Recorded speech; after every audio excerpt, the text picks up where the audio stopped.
महाराज जी, आपके चरणों में कोटि कोटि प्रणाम। महाराज जी, एक विधवा स्त्री की क्या दिनचर्या होनी चाहिए ताकि वो श्री जी को प्राप्त कर सके? क्या एक जैसे साधु की दिनचर्या होती, विधवा होना कोई मतलब दुर्भाग्य नहीं मेरी समझ में, क्योंकि मृत्यु लोक है।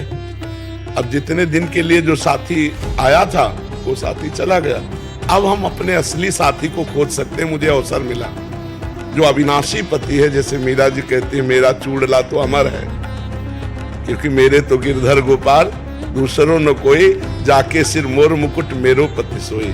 तो प्रातः से लेकर शयन तक, शयन से लेकर प्रातः तक अगर ब्रह्मचर्य का पालन करें, क्योंकि भगवान ने अवसर दिया है, ब्रह्मचर्य पालन करें, शास्त्रों का स्वाध्याय करें, नाम जप करें, और समाज से हटकर एकांत में जैसे सन्यासी साधना करते ऐसी साधना करो तो अपने कुल परिवार को भी तार देगा और स्वयं तर जाएगा। क्योंकि जीव न स्त्री है न पुरुष है, ये तो कुछ समय के लिए मिला हुआ है, न कोई किसी का पति न कोई किसी की पत्नी। नाटक मंच पर माया के द्वारा ये रचित शरीरों के संबंध है, वो गया, उसका संबंध इतने दिनों तक था, अब परमात्मा से संबंध, अब भगवान से संबंध कर लो।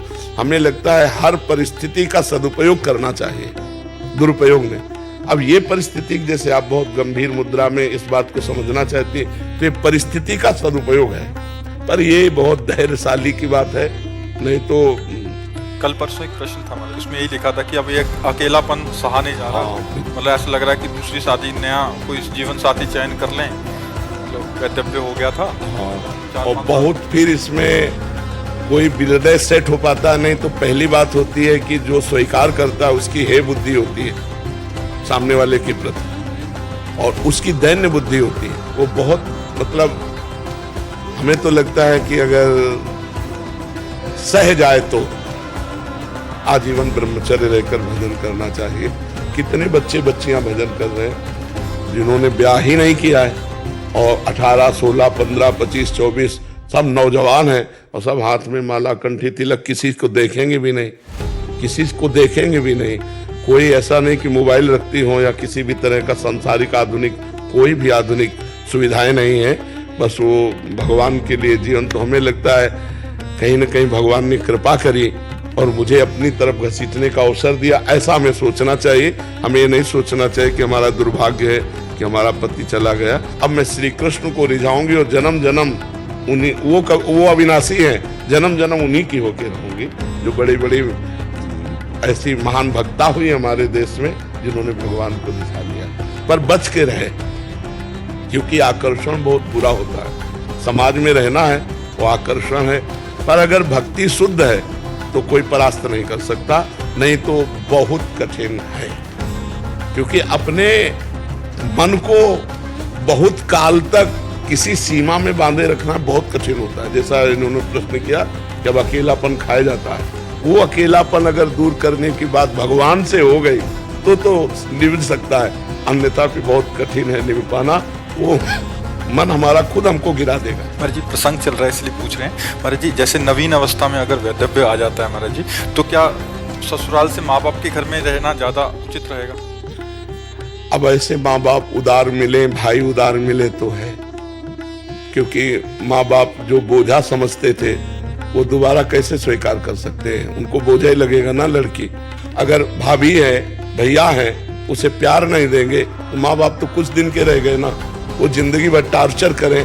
तो इससे अच्छा है कि वो ससुराल में व्यतीत करे। अगर वहाँ भी जीवन सही ना दिखाई दे तो आजकल समृद्ध भारत है, कोई नौकरी कर लो और स्वयं एक कमरा ले लो किराए का और स्वयं रहना सीखो।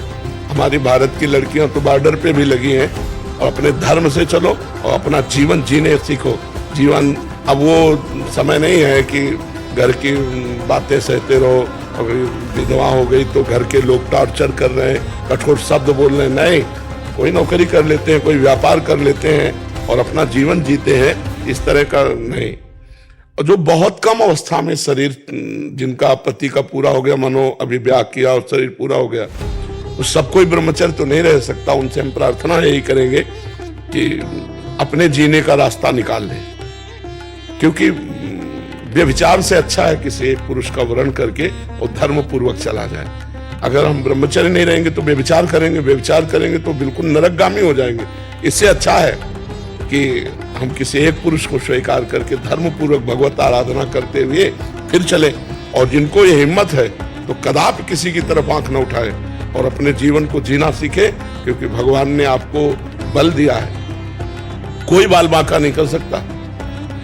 यमुना बाई थी, गंगा यमुना बाई, तो जो ब्रह्मचर्य रहता है उसमें एक सुंदरता आ जाती है। ब्रह्मचर्य एक तेज है। तो सम्राट अकबर का भांजा अजीज बेग उसका नाम था, वो दौड़े पे आया हुआ था आगरे, यहाँ वृंदावन आया होता। उसने देखा इतनी सुंदर स्त्री और 9 युवती और वस्त्र गंगा यमुना स्नान से शरीर में लिपटे हुए थे। तो उसने सैन्य जो उसके साथ थे आदेश किया कि इसको हमारी सेवा में भेजा जाए। बोले नहीं, ये तो संत हैं, कोई संसारिक पुरुष नहीं है, ये नहीं आएंगे। अब उसका मन गलत हो चुका था, वो पदवी पे था। तो उन्होंने कहा अगर आप किसी भी तरह का शासन प्रयोग करते हैं तो समाज बिगड़ जाएगी। तो 2 वेश्याएं उसने खरीदी और कहा, परिचय दिया कि उनको किसी भी तरह छल के द्वारा हमारे पास लाओ। और वैश्याओं ने साधु वेश धारण किया। रसिकानंद वाले में पूरा चरित्र है।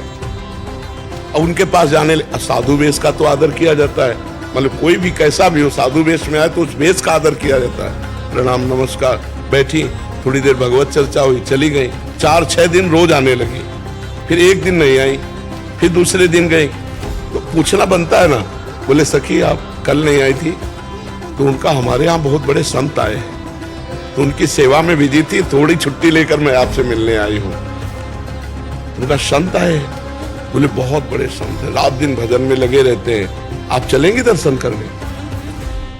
उनको वैसे तो वृंदावन से कहीं जाती नहीं, पर मथुरा की बात है, मथुरा में टिका हुआ था वो, तो चल सकती है। तो उनका फिर चलो। अब उनकी तो बात बन गई, पैसा इसी बात के लिए थी, वो नाटक करके उनको वहां महल में, तो उनका संत यहाँ, तो उनका हाँ, तो उनको लगा कि संत है, चाहे महलों में रखो चाहे झोपड़ी में, उनकी क्या स्थिति हो, तो महापुरुष होते हैं। और जे ही अंदर गए सो बाहर से उसने दरवाजा लॉक कर दिया। तब उनको लगा कि कुछ गड़बड़ है क्या। अंदर की तरफ देखा तो बादशाह का भांजा। तो तुरंत अंदर से भगवान का चिंतन किया, प्रभु में फंस गए। अब माया का जाल, तो जो ही सामने बढ़ा तो उनका एक दूर, स्पर्श भी मत कर लेना, ये तेरा सर्वनाश हो जाए। अब वो कहाँ है बातें समझने वाला, बस उन्होंने श्री हरिवंश श्री हरिवंश श्री हरिवंश। तो उसको दिखाई दिया सिंह, और ऐसा दहाड़ा सिंह कि वो मूर्छित हो गया। और वो सखी अंतर ध्यान और वृंदावन में, रसिकानंद माल में देख लेना, जय भगवान को पुकारा, भगवान ने अद्भुत लीला कर तुम अन्यथा कर दो। अब इतनी चीख कि वैश्याओं ने भी दरवाजा खोला, और जब जाके देखा तो बस भयभीत था। तो कहा क्या हुआ?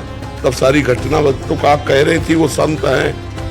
बोले हमको एक बार ले चलो, नहीं मेरे प्राण व्याकुल हो रहे। लाए, साष्टांग दंडवत किया और कहा देवी मेरी गलत भावना थी, मुझे क्षमा करो। और बहुत सी भेंट रखी, उनका भेंट की जरूरत नहीं, तुम भेंट ले जाओ, बस एक बात ध्यान रखना, जो भजन करने वाले ब्रज क्षेत्र में उनकी तरफ आंख उठा के मत देखना, भगवान उनकी रक्षा करते हैं। तो जो धर्म से चलता है भगवान उसकी रक्षा करते हैं। इसलिए हम तो प्रणाम करते हैं जो ऐसी स्थिति में अपने जीवन को बचा के भगवान को समर्पित कर दे। पर है कठिन, अगर निर्वाह कर ले जाओ तो असंभव नहीं है।